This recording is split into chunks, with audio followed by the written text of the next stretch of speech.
Shalom, selamat malam saudara yang dikasihi Tuhan Yesus Kristus. Selamat berjumpa dalam renungan pada malam hari ini.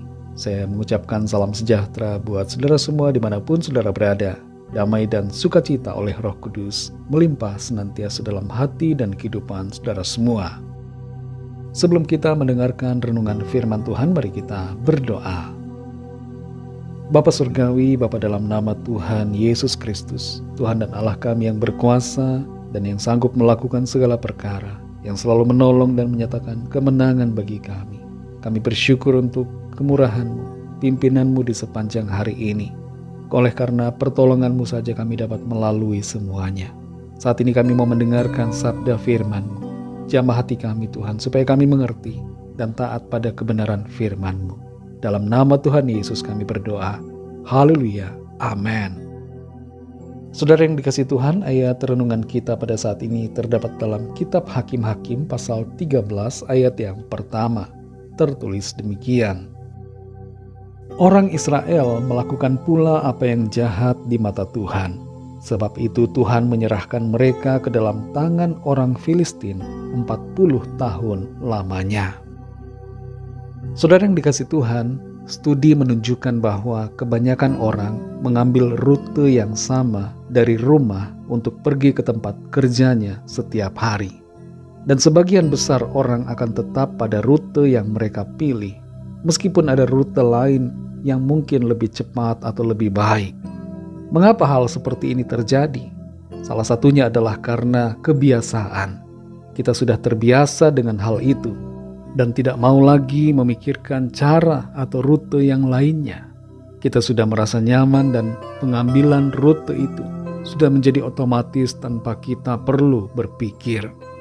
Dalam hidup ini kita punya berbagai kebiasaan, dan itu tidak salah selama kebiasaan kita itu adalah baik dan bermanfaat. Tapi kalau kebiasaan kita itu adalah hal yang buruk, maka kita perlu mengubahnya supaya membawa kebaikan bagi kita. Hal-hal yang baik perlu kita jadikan kebiasaan, dan kita perlu lakukan itu secara konsisten, serta mempertahankan tindakan tersebut dari waktu ke waktu. Sementara hal yang buruk jangan kita teruskan, tapi hentikan dan ubah.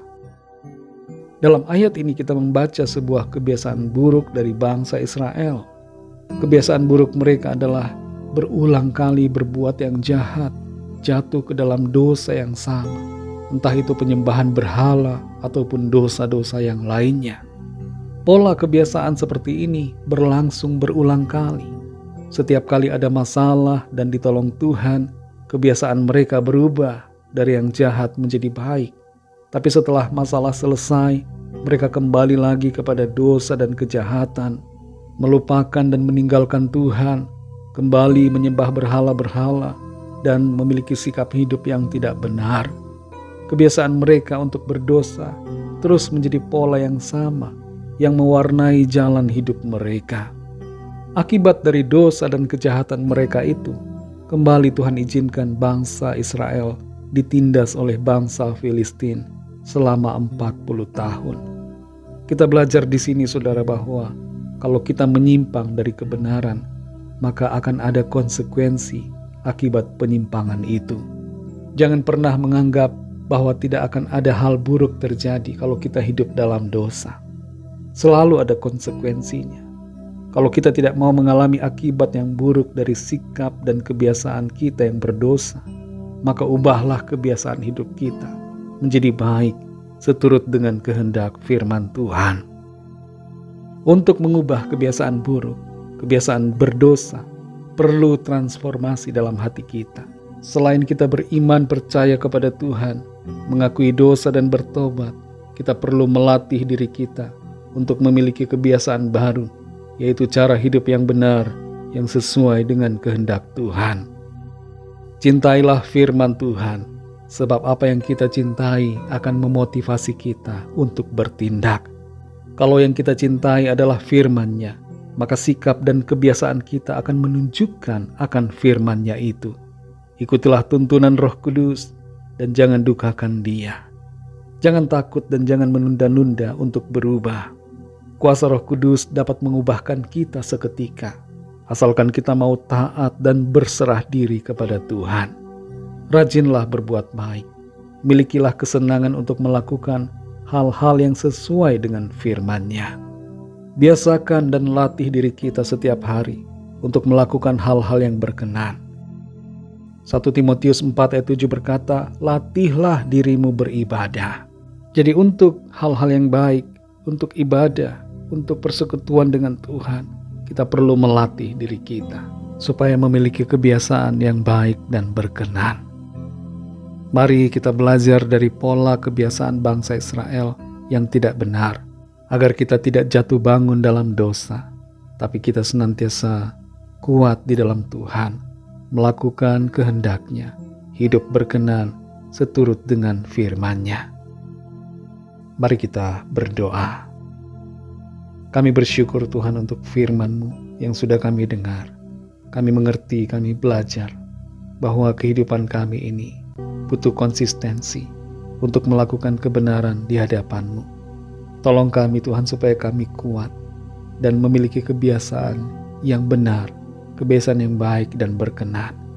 Ajar kami untuk senantiasa taat melakukan kehendak-Mu, rajin beribadah, melatih diri kami untuk hidup kudus, sesuai dengan apa yang menjadi kemauan Tuhan bagi kami.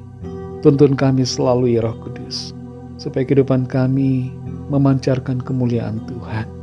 Kami tidak jatuh bangun dalam dosa, tapi kami senantiasa hidup kudus dalam kebenaran-Mu. Terima kasih Tuhan, kasih karunia-Mu yang akan memampukan kami dan memastikan kami hidup dalam kemenangan. Berkati kami Tuhan di sepanjang malam hari ini, dalam istirahat kami, lingkupi kami dengan kasih dan kuasa-Mu. Kembali kami bawa setiap pergumulan kami kepadamu, setiap persoalan kami.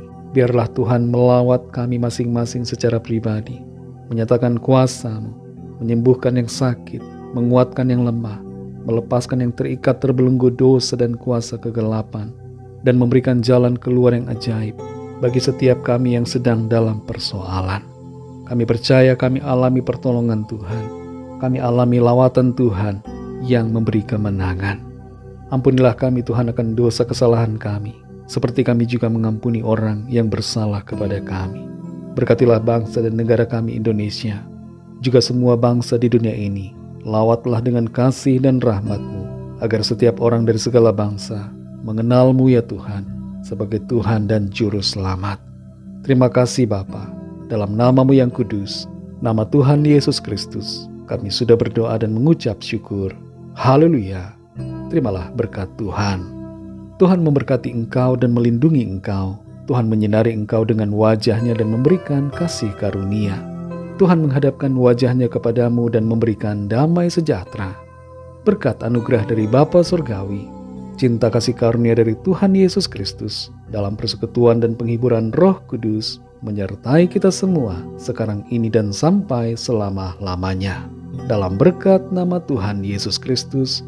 Haleluya. Amin. Puji Tuhan, saudara yang dikasihi Tuhan, saya percaya firman Tuhan menjadi berkat dan kekuatan buat saudara semua, dan Roh Kudus akan menolong saudara untuk lebih lagi memahami kebenaran firman Tuhan. Tuhan Yesus memberkati saudara semua.